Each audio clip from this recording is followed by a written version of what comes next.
Shalom anak-anak, apa kabarnya kalian semua? Mister harapkan kalian semua sehat dan juga tetap semangat ya.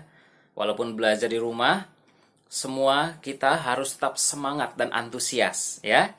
Ya, minggu lalu ketika Paskah kita sudah membahas tentang freedom. Betul ya? Freedom artinya kebebasan. Yaitu bangsa Israel sudah dibebaskan, dimerdekakan dari penjajahan oleh bangsa Mesir.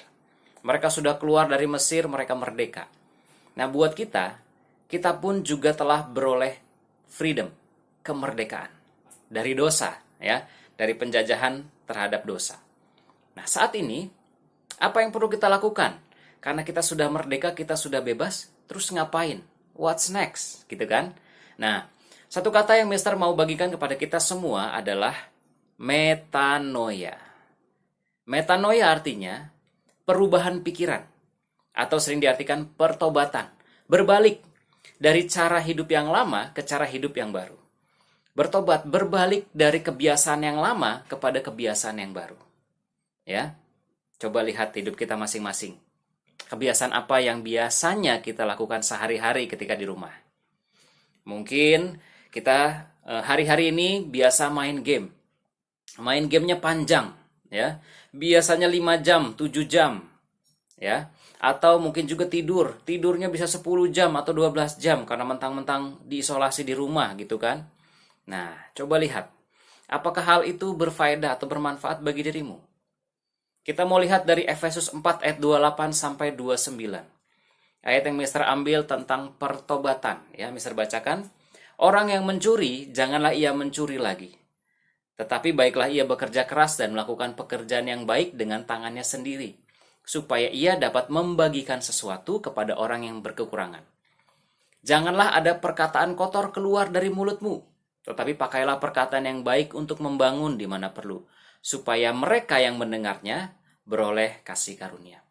Dua ayat ini jelas bagaimana menggambarkan bahwa kebiasaan yang lama, pola yang lama harus berhenti dan diganti dengan pola yang baru. Perhatikan hidupmu. Apa yang salah yang perlu kamu ganti? Coba pikirkan bagaimana menggantinya, bagaimana mengubahnya. Kalau kamu tahu itu salah, gimana kira-kira mengubahnya, menggantinya? Emangnya mau hidup dengan cara yang salah terus-menerus?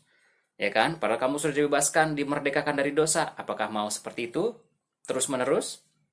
Ya. Minggu lalu kita belajar bahwa Israel sudah keluar dari Mesir. Israel sudah sekarang ada di padang gurun, waktu itu ya, dari Mesir keluar terus ke padang gurun. Tapi karena tantangan yang begitu besar yang mereka harus hadapi di padang gurun, akhirnya mereka protes ke Tuhan, mereka bersungut-sungut, mereka marah ke Tuhan. Dan akhirnya apa? Mereka malah pengen balik lagi ke Mesir. Setelah mereka dibebaskan, mereka malah bawa balik lagi ke perbudakan. Nah, lihat hidup kita.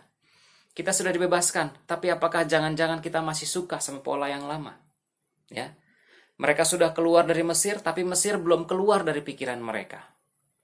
Kita memang sudah dibebaskan, tapi yang lama belum keluar dari pikiran kita. Kita perlu ganti.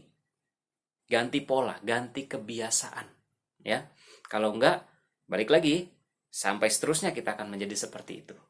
Ya, perubahan atau kebiasaan itu kita bisa ganti keputusan kita masing-masing. Keputusan kamu masing-masing. Mister mau bacakan lagi satu ayat dari Ulangan 6 ayat 4 sampai 7. Ulangan 6 ayat 4 sampai 7. Ya, ayat ini sering disebut sebagai Shema. Shema artinya mendengarkan. Karena memang perintah awal dari ayat ini adalah dengarlah, ya. Mister bacakan di ayat 6, maksudnya ayat 4. Dengarlah hai orang Israel, Tuhan itu Allah kita. Tuhan itu Esa. Ya, dengar perintah Tuhan. Dengerin Tuhan. Hari-hari ini apa yang kamu dengarkan? Ya. Ayat 7, Mister lanjut. Haruslah engkau mengajarkannya berulang-ulang kepada anak-anakmu dan membicarakannya apabila engkau duduk di rumahmu, apabila engkau sedang dalam perjalanan, apabila engkau berbaring dan apabila engkau bangun. Jadi, Shema ini, Ulangan 6 ayat 4 sampai 7 ini mengatakan tentang satu tindakan yang perlu dilakukan dan berulang-ulang. Mister garis bawahi kata berulang-ulang. Sesuatu yang dilakukan berulang-ulang akan menjadi kebiasaan. Dan kalau kebiasaan itu diteruskan, akan membentuk karakter kita.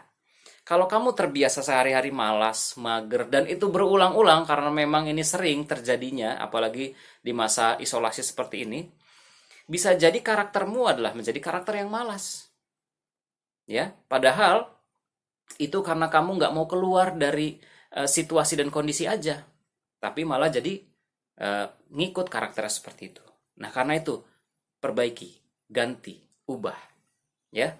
Sesungguhnya Ulangan 6 ayat 4 sampai 7 ini dinyatakan kepada bangsa Israel sebagai pesan bagaimana mereka harus hidup di negeri yang Tuhan janjikan. Nah, mirip buat kita. Setelah kita bertobat, apa yang perlu kita lakukan? Ubah. Bangun kebiasaan yang baru. Ya. Kebiasaan dosa, kebiasaan yang salah, tinggalkan. Ganti dengan kebiasaan yang baru. Ya, mungkin kalian bertanya dengan kondisi gini, aduh mister nggak bisa ngapa-ngapain, nggak boleh kemana-mana sama orang tua, dilarang. Ya, jangan kemana-mana ya, tetap stay at home. Terus gimana mister, cuma bisa rebahan aja di kasur, main game, nonton, bingung mau ngapain, udah belajar, udah ngerjain PR, ngerjain tugas terus, udah balik lagi nonton, main dan sebagainya. Ya, mister tahu keadaan ini bukan keadaan yang mudah, bukan keadaan yang enak, tapi mister mau ingatkan. Kalian tahu Rasul Paulus? Rasul Paulus adalah seorang yang sangat semangat melayani, dia memimpin banyak jemaat di kota-kota. Suatu hari, dia dipenjara. Dan dipenjaranya cukup lama. Apa yang dia lakukan di penjara? Dia mager, dia males-malesan di penjara, menunggu mati? Tidak. Paulus menulis. Dan tulisan ketika dia ada di penjara itu adalah yang kita kenal sebagai kitab Efesus, kitab Filipi, dan beberapa kitab lain. Di penjara tidak membatasi Paulus. Diisolasi di rumah tidak membatasi kamu melakukan hal-hal yang berguna. Bahkan justru hal-hal yang kreatif, ide-ide yang luar biasa bisa dinyatakan justru saat-saat ini ketika kamu dibatasi. Terbatas, tapi biarlah pikiranmu tidak terbatas. Ya. Jadi, kesimpulannya, Tuhan sudah membebaskan kita dari dosa. Sekarang apa yang perlu kita lakukan? Berubah. Ganti kebiasaan yang lama dengan kebiasaan yang baru. Lakukan terus berulang-ulang. Walaupun kamu saat ini terbatas, cobalah kreatif. Lihat sekelilingmu, lihat orang tuamu. Apa yang bisa dilakukan untuk menolong dan memberkati dan melakukan hal yang berguna. Itu saja, Tuhan Yesus memberkati.